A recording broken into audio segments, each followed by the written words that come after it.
Friends, we have a good one for you today. I think you're going to like this. Our guest is Dr. Felix Tan, who joins us from Singapore.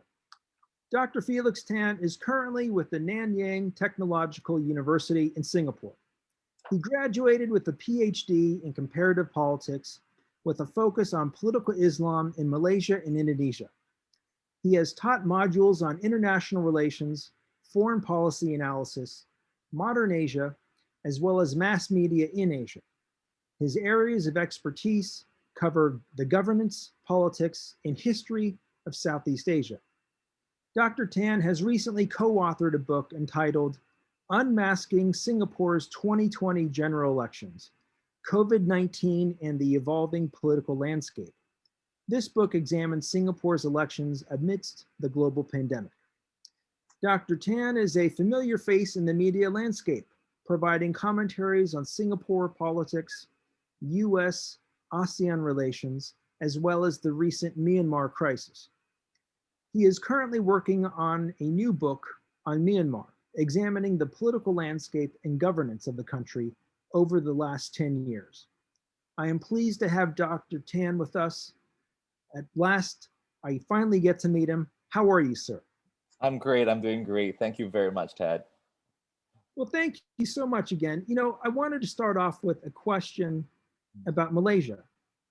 Just over the past 36 hours or so, UNMO, Malaysia's biggest political party and ally in that country's ruling coalition, called for Malaysian Prime Minister Yassin to resign. And I wanted to ask you, what is behind this demand for the Prime Minister's resignation, and will this lead to his unseating in your view? I think first and foremost, when we look at Malaysian politics, it's very much a party politics kind of situation. So, I mean, on the surface, we might see that there are certain people who are a little bit upset or unhappy with how the current Prime Minister, Yassin, is doing with regards to the pandemic situation in Malaysia. And so that might, unravel, because of that. But if you look deeper into Malaysian politics, it's very much a party politics kind of scenario. So if you look into which are the political parties that play, and like you have rightly pointed out, UMNO is the biggest, largest political party in Malaysia. And it has been ruling Malaysia since independence, it's in a coalition. And of course, it lost in the last election. And right now it's finding its feet again. And I think, all this politicking that we are seeing, by not supporting Muhammad Yassin as the prime minister and asking him to step down, is very much a clash of personalities between who's in UMNO and his Muhammad Yassin's party as well.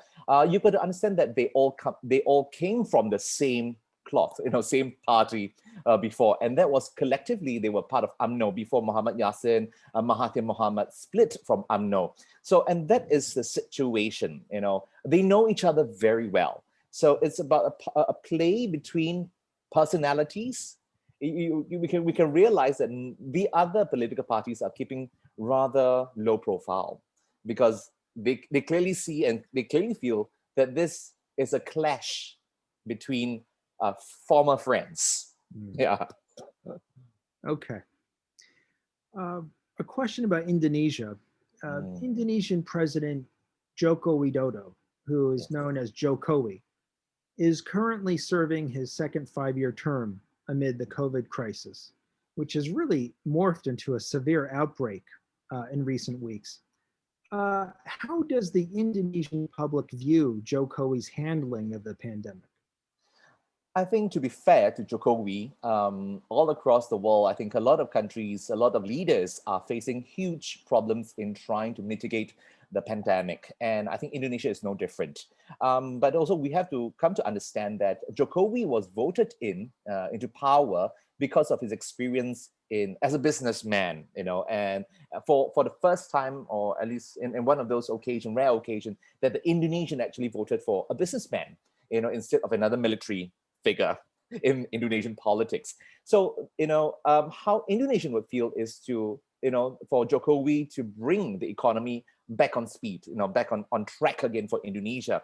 And of course, the pandemic hit, and this is his second term. So I think, a lot of them realize that Jokowi is doing his best, just as like in Malaysia or even in the rest of the world, in Singapore as well. All the leaders, world leaders are doing its best to, try to resolve this situation. So I think they do understand. And of course, in recent weeks, there has been, more outbreaks and there are more problems in Indonesia, but I think they are a little bit more forgiving in that sense. At the end of the day, I think, Indonesia is pretty stable, after all the upheavals in the 1990s and prior to that. So I think it has stabilized quite a fair bit.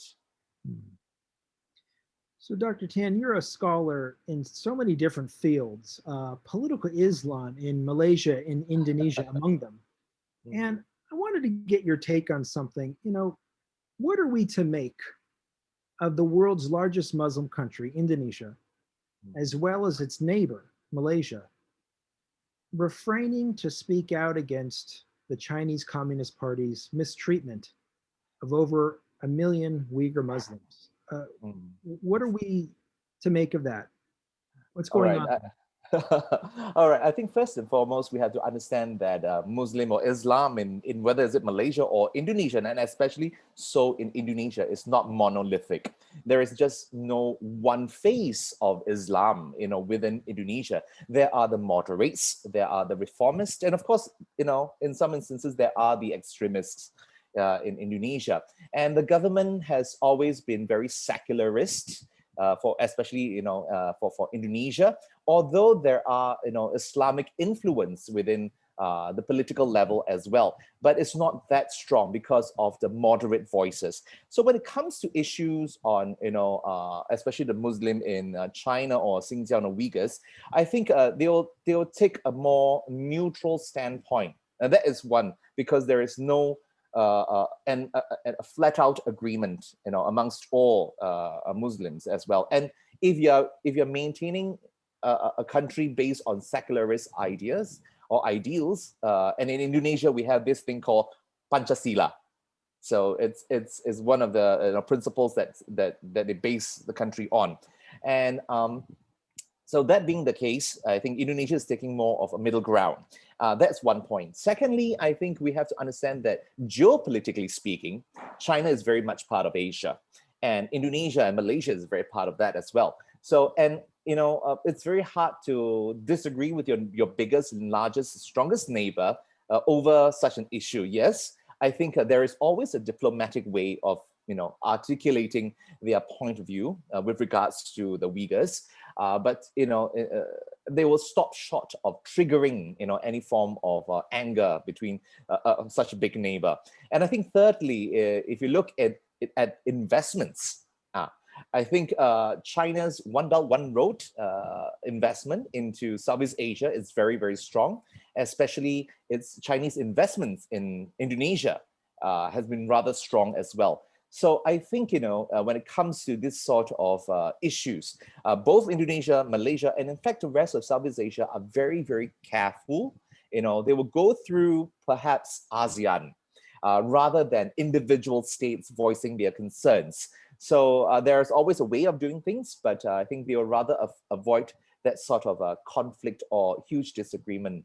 Because of economic interests, because of political standpoint. So I think it's being mindful of where are we stepping on. A few questions about domestic matters in Singapore. Earlier this year, Singapore's Deputy Prime Minister, Heng Swee Keat, who was designated to be the country's next prime minister, he took himself out of the running for the position, saying that a younger person should be the next prime minister. What was behind Mr. Heng's announcement? And who do we expect to be Singapore's next prime minister? And lastly, what can you tell us about this person who we expect to be the next prime minister? Well, Mr. Heng Swee Keat's announcement was quite a surprise for a lot of Singaporeans, because I think we all expected him to take over. He's got a great personality. Hearing him speak and having encountered, listening to him, he's a very patient person, and I think he has great ideas. But I think one of the strongest reasons is about age. which I think, because if you look in Singapore's timeline, and 5 years down for the next election, he'll be, 65, and then moving on, he'll be 70, and so on and so forth. So I think he's trying to say to allow for the younger generation to take over leadership. So that said, I think at this point in time, it's still very difficult to say who's really leading in the race for the next prime ministership in Singapore. It's still, up there. I think there are a few personalities, and I think even in Singapore media, they have asked about it. There is Chan Chun Sing, there is Lawrence Wong, there's Ong Yi Kang. So there are, and of course Desmond Lee as well. So there are a few names that have been thrown up, and it's still up to the party to decide eventually who they really want to take on as the next prime minister. But I think, looking at the runway for a leader to emerge, I think it's unlike the past where there is a much longer lead time. This time round, it's a very short runway. And I think that is what's rather concerning, especially if you look at our neighbors like Malaysia. The leadership is a little bit, shaky at this point in time, and around the region as well. So I think Singapore needs to stabilize itself really, really soon and find out who do they think is the best person to lead the race. Now, I think each of them bring to the table a different kind of characteristics and also connection to the people. I think there are a few things that we need to look at. Firstly, whether this person is able to lead his or her team as well. So this person must actually get the support from his or her teammates, and that's the PAP, right? And of course, that's one. Secondly, I think it's about understanding Singapore domestic politics very well, and understanding what are the issues. Thirdly, international issues. Are they able to connect with our neighbors? Are they able to connect with the international community and have that sort of understanding of world politics? So it's very, very essential to be able to mitigate all this, or to understand all these issues at one go. I think there are a few, and these people that the names that I've mentioned are pretty well versed in these areas. But I think, of course, sometimes one or two of them fall back a little bit on certain aspects. But I think it's still up and running. We are not too any clearer, not too sure who is going to be the next prime minister. We read in the press recently that Singapore is considering to change its approach to handling COVID, moving from shutdowns to a reopening that seeks to manage the virus with certain measures. Can you explain a bit about this new proposed approach, what Singapore's citizens think of it, and how Singaporeans view the authorities' handling of the pandemic? And then lastly, if I could just ask, how's the vaccine campaign going? All right, good questions. I've got to say that the vaccine has slowed down a little bit. Also, it's because I think, who do we give the vaccine to? How much vaccines do we have at this point in time? And how many do we want to give out? So I think that is one. The other thing is that not a lot of the older generations of Singaporeans are not taking it up because of, I think, perhaps not enough information or just ignorance. And some of them are just a little bit more fearful because of the possible side effects. But by and large, I would say that the take-up rate for the vaccine has been really, really good as well. So a lot more of Singaporeans have taken it up. At least they have 2 doses. It's still in the process of continuing with the vaccination, and hopefully, at least by the later part of this year, we would have about maybe 70, 80, hopefully, 70 to 80% of the population vaccinated. And I think a lot of Singaporeans are pretty happy, or at least contented with how far we have achieved in terms of resolving the pandemic in Singapore at the very least. I mean, of course, there are occasions, and there have been occasions where there's a spike in numbers of COVID infections, especially with the new Delta variation. So it's hard to control in that sense. But by and large, everyone is pretty happy. Now, in terms of moving out of that new measures that you have mentioned as well, I think Singapore is a little bit concerned about that. But I think if there are enough of people in Singapore, enough Singaporeans to be vaccinated, that have been vaccinated, I think we can move to the next stage in which we treat this just like another flu bug. And we will have to do that eventually. I mean, we can't continuously live with the mindset that it's going to be the end of the road for all of us and all societies. Otherwise, I think all around the world, we will not be able to continue living in such a situation. So I think Singapore is doing a change in that if the more there are people who are vaccinated, the more we can continue living as per normal. We treat this just another flu. After all, I think it has shown that there was some reinfection cases, or those who have got infected, even though they got vaccinated. But the strength of the virus wasn't as bad as before being vaccinated. So I think that's a good start. Dr. Tan, where do you see Washington's relations with ASEAN heading under this still young Biden administration? In particular, I'm interested to hear your thoughts as to if the US risks damaging its relations with Southeast Asia, given its intensified rivalry with Beijing. I think with regards to ASEAN, I think a lot of the ASEAN members, collectively at least, do understand the importance and strategic importance of the US in this part of the world. Not only just as a balancer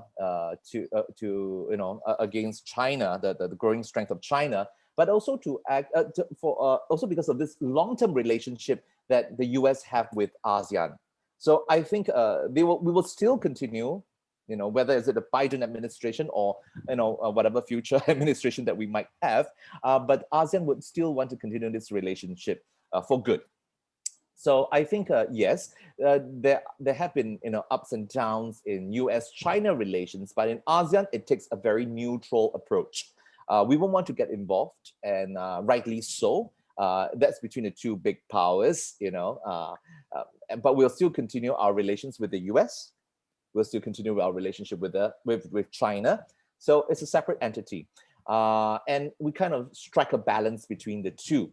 I think right now the Biden administration is still pretty young, it's still new to Southeast Asia. But I would strongly advise US not to give up on Southeast Asia because we haven't given up on the US either, and we want to maintain that strong relations because if you look at the ASEAN members as we go down slowly, each of the members will have their close connection either with China or with the US, in kind of like balance, but they're always going to be tilting in favor of one or the other. And US does act as a good strategic balance and political balance, economic balance against China at this point in time. And I think ASEAN would benefit, however, yeah. How does ASEAN view China in terms of its strategic role in Southeast Asia? At this point in time, I think ASEAN is viewing China's role with caution. I think we all do understand that there is a growing military strength, in China with China, especially what we have seen in South China Sea, and of course, it's ongoing, discussion on issue with Taiwan is one of the things as well. But I think in terms of strategic importance, we are seeing perhaps China taking a stronger push, within Asia. But I think what China will want to do is to maintain that long-term relations. And if you look back in history, it has always maintain that sort of ties in Southeast Asia. And I think we will still want to continue that as well. Despite how strong China is growing. When China grows, Southeast Asia grows. So I think that is good for ASEAN. And ASEAN will want to tilt that balance. We will voice our concerns collectively. And ASEAN always make sure that it's consensus-based. So all the countries, all the member states will come together to agree on perhaps a wording for if there were any issues with China. So I think we don't have to worry that much at this point in time. Yeah. In ASEAN's view, what are some of the needed steps by the Biden administration in the region in relation to trade, investment, even areas like public health and security? One of the things is that I think the US should continue to be involved, especially economically involved in Southeast Asia. I think this pivot to Asia or, to pivot to Southeast Asia should continue even throughout the Biden administration and beyond that.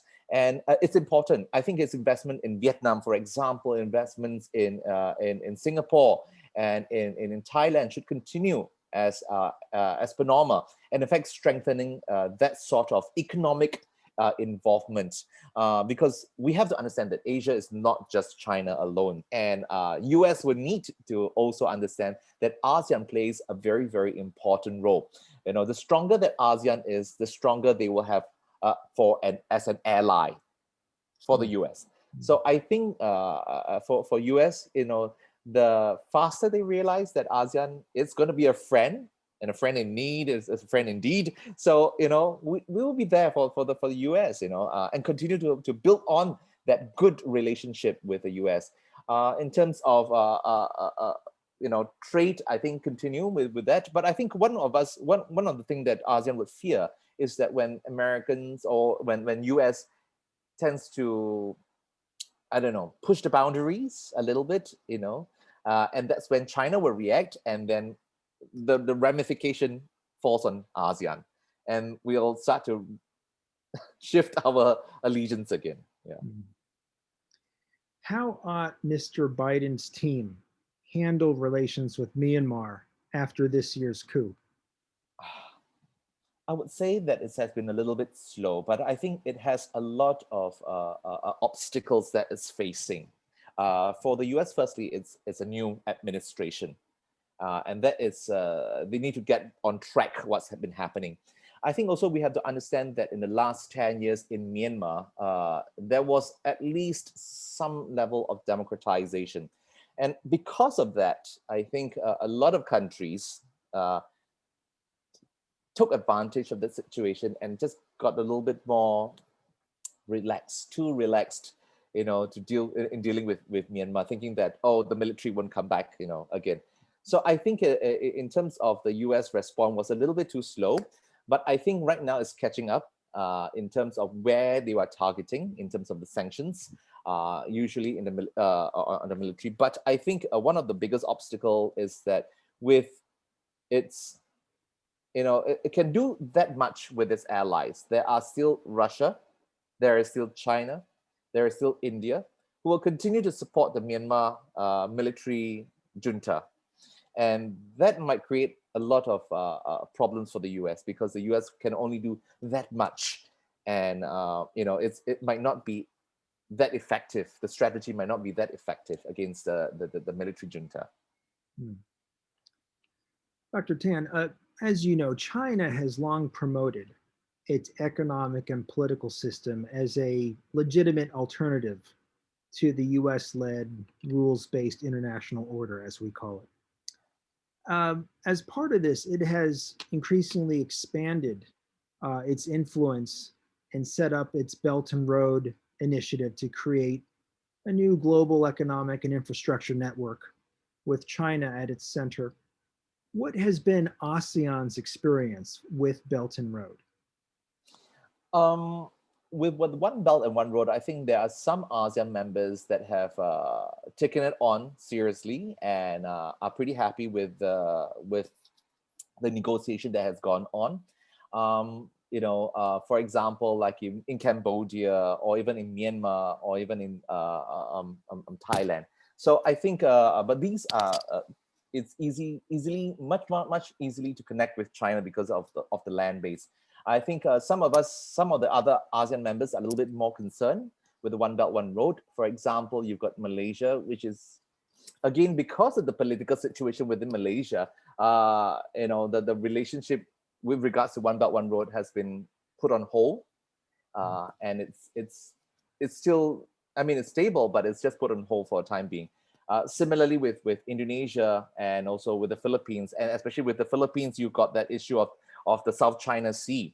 So a lot of relations, it's connected to how China would respond and deal with its own neighbors as well. I think that is something that we have yet to see how we're going to respond to that. But it hasn't come to a point where we have outrightly rejected the One Belt One Road. We are still working on it. And I think at this point in time, it's a working relationship. And there are still matters outstanding, and there are issues that still needs to be dealt with. And I think they'll continue with that sort of discussion, to ensure that the system itself is best for ASEAN and best for China as well. China claims almost the entirety of the South China Sea as its territorial waters. And it has built artificial islands in these waters and has militarized them for forward power projection. China's Coast Guard vessels and other maritime militia boats have sunk Vietnamese and Filipino vessels that were operating within their country's exclusive economic zones. The US and other regional states reject China's vast territorial water claims, arguing that the South China Sea is international territory and that the US and other states' vessels have a right to sail, fly, and operate wherever international law allows, including the South China Sea. Amid these heightened tensions, Dr. Tan, what does ASEAN want Washington to do, and what does ASEAN want Beijing to do? It boils down to one, and I think that is a law-based kind of agreement. And I think ASEAN has been working very hard and working very closely with both ASEAN and the US to formalize and to have an agreement within UNCLOS, which is the United Nations Convention on the Law of the Sea, with regards to South China Sea. I think, to be fair to China at this point in time, I think as much as we have heard and read stories about how Chinese naval power has sunk Vietnamese boats and Philippine boats, the Vietnamese military has done the same to the Chinese as well, because the Vietnamese have claimed certain islands within South China Sea as their own, and as much as the Philippines has done so itself. And so I think there is right now a disagreement who owns what, where in South China Sea. But importantly, if we can come to an agreement, and ASEAN is trying to strive for that, that there is a certain agreement on how one should behave with regards to the sea. It doesn't matter of who really owns South China Sea, but we can come to an agreement that there is a certain law and legal procedure when it comes to bypassing in South China Sea that would be good for all sides. So I think short of the US antagonizing China all the time, by sailing its military boats into South China Sea, I think it's come to the table, sit down together and let's discuss what are the laws that can be set down so that we can follow these set of laws, and that is good for all. And I think that would certainly help ease tensions in the short term and also in the long term. I mean, these sort of agreement can change, can modify over the next few years, but at least have something out that is agreeable for all parties and that they can follow. I think that is very, very important. Now, Dr. Tan, you have written a book recently that I really look forward to reading. I read it in the intro, the title, Unmasking Singapore's 2020 General Elections, COVID-19 and the Evolving Political Landscape. What can you tell us about your book and its main message?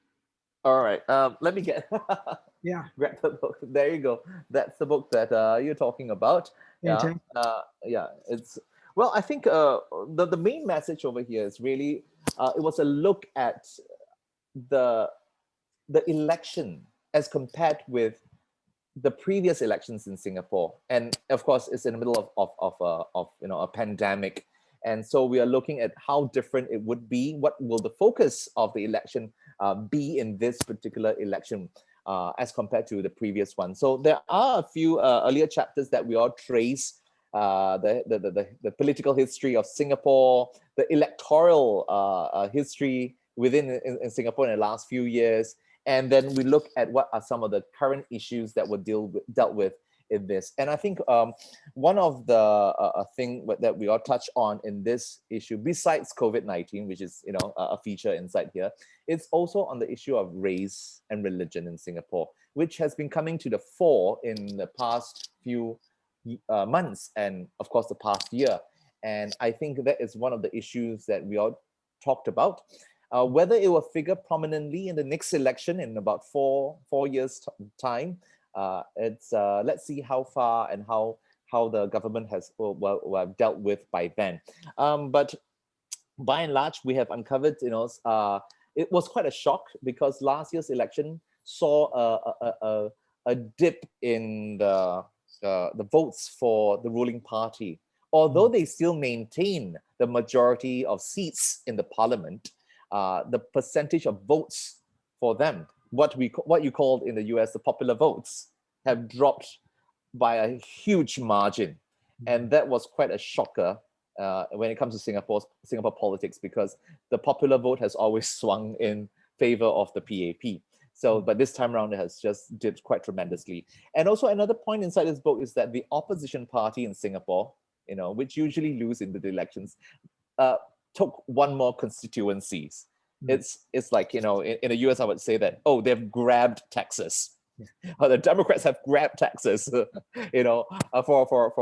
a change kind of thing. So I think, in Singapore, you've got one of the constituency that has fallen to the opposition, which was a huge surprise when it comes to opposition politics in Singapore.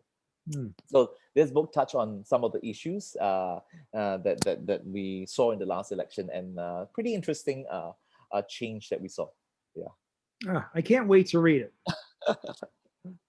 Now, I understand you're also writing a book on Myanmar and its political landscape. What can you share with us about this book and its key arguments? All right. The book that I'll be writing on is looking at the democratic landscape in the last 10 years in Myanmar's political transition. Are we seeing a full-fledged, democratic transition, or are we seeing just status quo? I think what I'm looking at is how it has transformed Myanmar's political landscape, how much it has transformed, in fact, and what are some of the issues that has come to the fore since 2011 to 2021. I'll try to talk. It's not so much about the recent coup because it's still evolving, but it's just before the coup itself, leading up to the coup. And of course, I think what we want to look at is some of the main issues, such as the ethnic crisis that we saw in Myanmar. And of course, we saw lots of ethnic organizations in Myanmar. There are many of them. Of course, I will be looking at the Rohingya crisis as well. I think a lot of people will be very interested in the Rohingya crisis. It's more than just a religion, but it's more on the ethnic crisis in Myanmar. And of course, the humanitarian crisis. I think these are some of the main arguments that I'll be looking at, is that, have Myanmar really transitioned into democracy? I think we always, when Myanmar had an election in 2011, everyone was hoping that, it's going to be something, different. But is it something different? Has the military continued to, use its presence in parliament? After all, it controls 25% of the parliament, so has it really changed the political landscape in Myanmar? So what I'll be looking at is that whether has it really changed? Is there real democracy in Myanmar? Shifting focus a bit, a few weeks from now, on July 23, the Olympic Games will begin in Tokyo. Dr. Tan, how large is Singapore's contingent to the upcoming Olympics? And tell us a bit about what are Singapore's strongest events in the Olympics typically? All right. I don't think Singapore's team will be, a huge team. There isn't a lot of games that we'll be really participating in. But of course, I think one of the two strongest games that I think we'll try to, compete in again and again is firstly swimming, and of course, secondly, table tennis. I think the table tennis team has won in the last, I think, 2 or 3 Olympic Games, either the gold or the silver or the bronze medal. So it's something we want to maintain that sort of status. And in the last election, in the swimming event, I think you might have heard of Joseph Schooling, who actually Yes. who trounced Michael Phelps, and we were all like, "Whoa, wow!" So he's going to be there. He's going to try to maintain his lead in the Olympics, and we all wish him the best of luck. It's going to be an interesting game to go and watch for everyone. So these are the two strong games that we'll be watching. Well, good. I really look forward to watching all of that. That'll be nice and fun. Dr. Tan, can you recommend any books on Singapore or Southeast Asia other than your own that Americans should be reading? Well, I think a lot of books, there is no one collective book that talks about Southeast Asia as a broad overview. I mean, there are the history of Southeast Asia, books here and there. I think there are a few, but I think if you really want to look at country-specific books, like for example, in Thailand, you got country-specific books, and in Malaysia, there are country-specific books, and Indonesia. I think there are a few that I've got here that I can just pluck them out, but I think it might be a little bit of there's one book on Indonesia, which is Adam Schwartz, A Nation in Waiting. It's a little bit old, it's a little bit dated because it talks about Suharto, and that's of course in the 1990s before the Asian financial crisis. So that's one. There are a lot of other books that you might have in with regards to Malaysia. I think there's one which is on Joseph Liao, which is Piety and Politics, on Malaysian politics. So again, because my research was on Islamic political Islam in Malaysia and Indonesia, so it tends to skew towards that sort of angle as well. So there are quite a number of books, but it's country specific. Some of these books I got it when I was in the country itself doing my field work. Well, thank you very much for that. I've written those down. I understand that your colleague has an Instagram live show that broadcasts from time to time, and it focuses on Singaporean politics. Can you tell us the name of it and when it broadcasts? All right. It's called Teh Tarik with Wallet. Okay, I know. I got to spell out for you because it's okay. It's Teh as in T-E-H. Teh. Tarik, Tarik, Teh Tarik with Wallet, WALID. So it's an Instagram video that he posts up weekly, that he posts up talking about social issues, political issues, where he will speak to certain renowned people within Singapore, whether it's politician or journalists or even academics. So his I think his video has garnered quite a few attraction as well. So it's called Teh Tarik with Wallet, and I would strongly encourage you, if you really want to listen to some of the issues that concern Singapore and Singaporeans by and large, I think that would be a good start as well.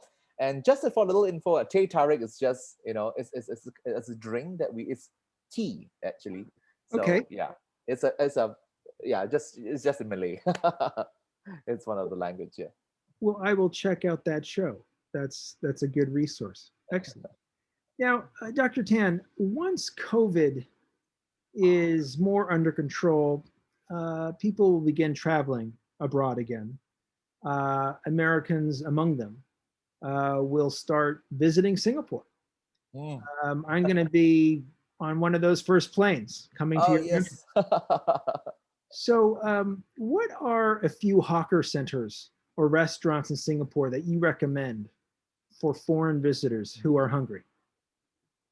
All right, I think one of my favorite actually is at East Coast Lagoon, and it's a hawker center. You know, a lot of Singaporeans will flock there. It's pretty crowded on most days anyway. But it's a good place to start off because they've got quite a wide array of different cuisines that represent Singapore. You've got the Malay, you've got the Indian cuisine, you've got Chinese cuisines, and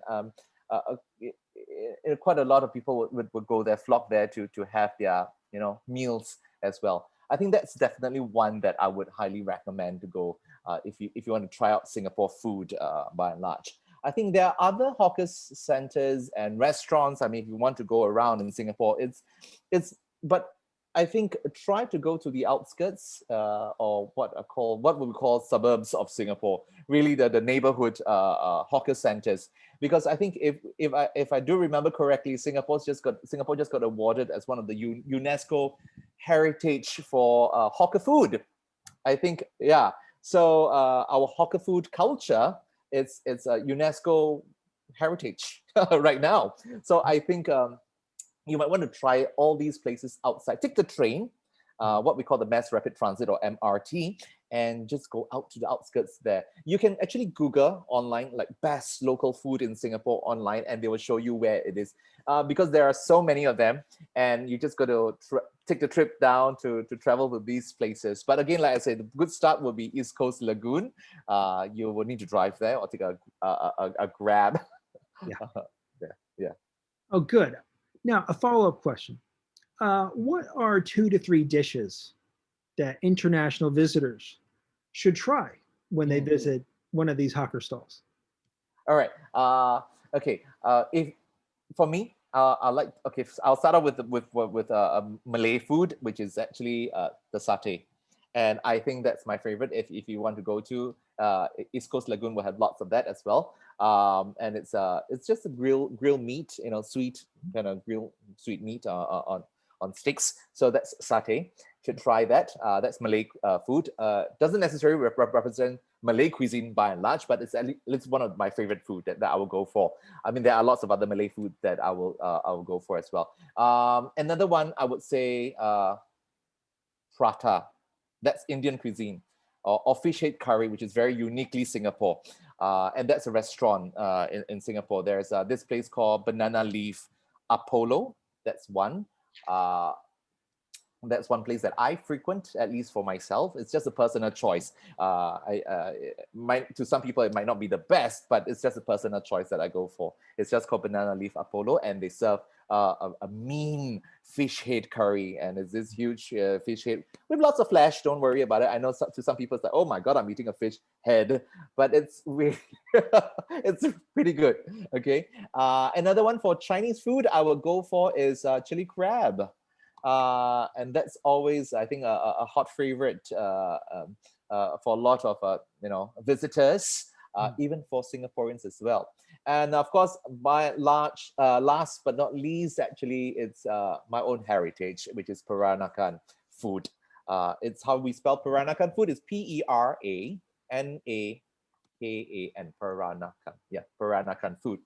If for those of you who have watched the movie Crazy Rich Asian, some of the food prepared there is some of what I grew up eating, and it's familiar food. It's really a mix of Malay cuisine and Chinese cuisine over centuries. And there are a lot of peranakan restaurants in Singapore that I would say go give it a shot and give it a try. They have some really amazing food, which is quite different from the others. So these are 4 different areas that I would just say go for it. Oh, they're all such wonderful suggestions. I can't wait. Final question. You had mentioned peranakan food, of Mm. which love myself. I have a problem though. Every time I'm at one of those establishments, the menus have at least 80 or more items. Which items in particular of peranakan cuisine would you recommend someone like me try? I would say the what we call the ayam buak keluak, or it's a I'm not too sure how you say that. It's a seed, a mango seed kind of like it's chicken. Ayam is chicken, so it's chicken with some mango seeds with a lot of spices inside. So it's very difficult to make that dish, but I would say that is the one dish that you should go for. Babi pongteh is another one, which is actually babi is actually a Malay or Malay word or Indonesian word for pig or pork. So it's babi pongteh. So it's a stewed pork, and these are the two. Eat it with rice, and it will be totally delicious. There's of course the beef rendang, and it will be amazing. So these are the three. I know it's a lot of meat dish, so protein, protein kind of dish. There are of course the vegetarian delights as well inside there. So you can just pick and choose if you want to go for to have a balance of flavors and taste. Well, Dr. Tan, this has been a real treat. Discussing Malaysian, Indonesian, Singaporean politics, US-China relations, South China Sea, and then also issues like food, which are great. So we went around the horn, and I appreciate you being so generous with your time. Thank you. Thank you. Yeah, thank you very much.